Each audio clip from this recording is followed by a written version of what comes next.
नूनू भाई का हो मनु भाई? अरे मत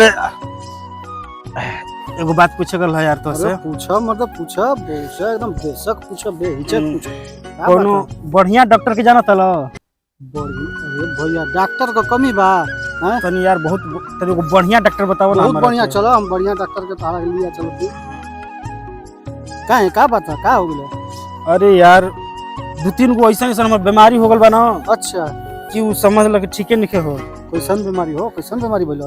अरे यार अब हम तो से का बताई खाना खा ले तनी तो भूखे नहीं लागत बोलो आ जब राती के सूता तनी हां आँखिए मुदा जाता आ समझ लो कि जब पानी पी लेता नहीं ना हां पियसी मर जाता।